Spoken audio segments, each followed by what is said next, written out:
is that we introduced the new EOS M5 mirrorless camera from Canon, and this camera represents a huge step in terms of advancement for us in mirrorless technology.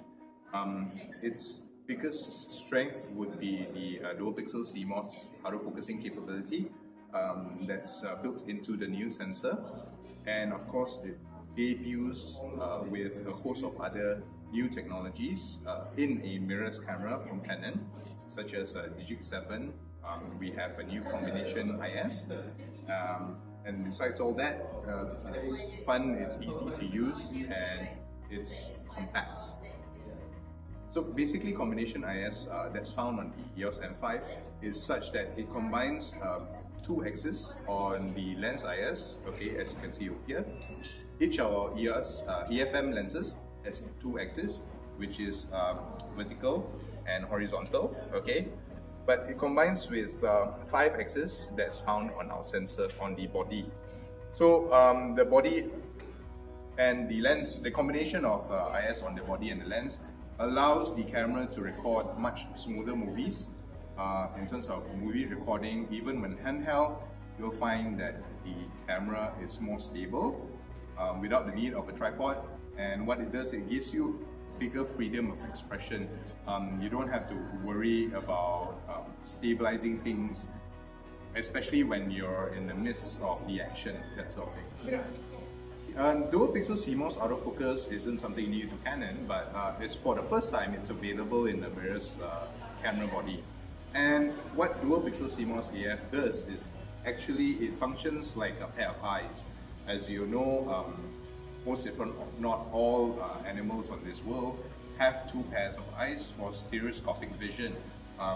It enables depth perception, okay? Like in humans, we have the eyes at the front of our heads for depth perception.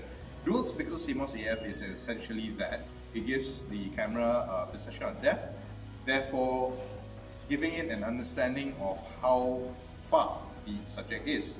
Once it knows and recognizes the length or the distance of the subject, it can automatically and very quickly focus onto the subject without the need for other complex autofocusing systems. And this is made much faster thanks to the processing engine and the technologies behind the sensor. And of course, what it does in the mirrorless, it completely changes the way we think what autofocus is or should be like in terms of performance in a mirrorless body. Basically, with the EOS M5, it not only has pretty great still image qualities, but it also has very solid EOS movie capabilities. Why? Because for starters, it has an APS-C size sensor, therefore it gives you much better movie making capability or much better higher quality movies compared to your, let's say, your regular smartphone sensor or your regular compact digital camera sensor. Secondly is that being an EOS camera, there is the ability to swap lenses out, okay? And coming with the adapter, if you're purchasing the adapter or if you already have the adapter, you can actually use specialized Canon lenses, okay, to increase, you know, in terms of creativity, depth of field, in terms of stabilization and all that. Of course, not only that, built-in, it has built-in time-lapse movie, it has built-in stabilization, it has built-in movie modes that will cater to a wide array of users. We showed earlier the trip to Brazil entirely shot on an M5.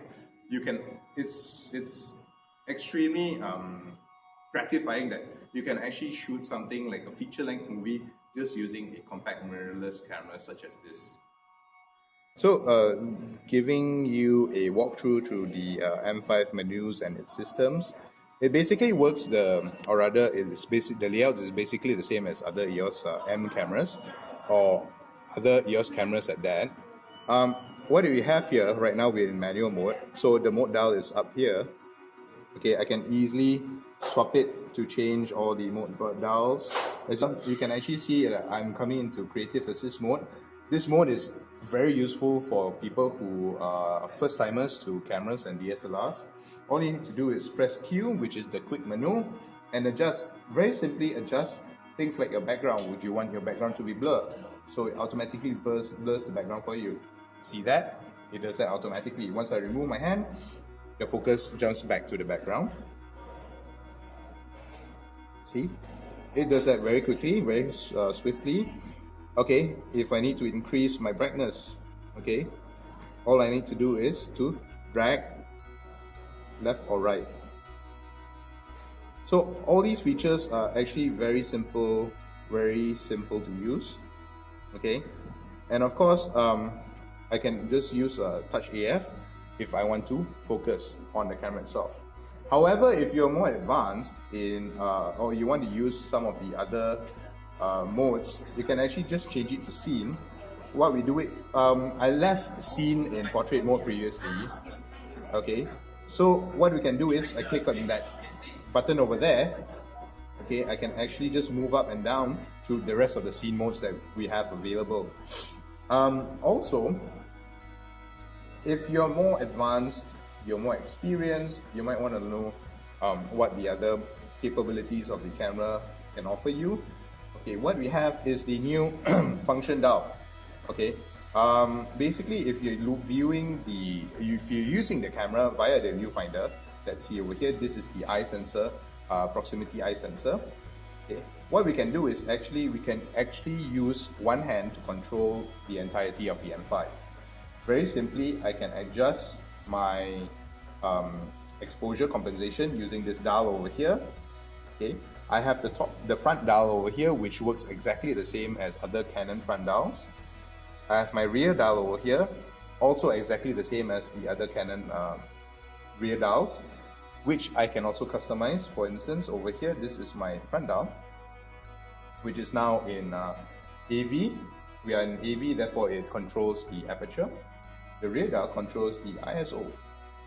Okay, but I can also use this function dial, which swaps between white balance and ISO. Okay, if I wish to control it just like this. Okay, so this is the function dial, new function dial that you have on the M5. More importantly, your quick menu gives you a host of other functions. For instance, your autofocusing in terms of tracking. If I wish to change it from one shot to AI servo, I can do it here. Okay, I can change it from continuous shutter.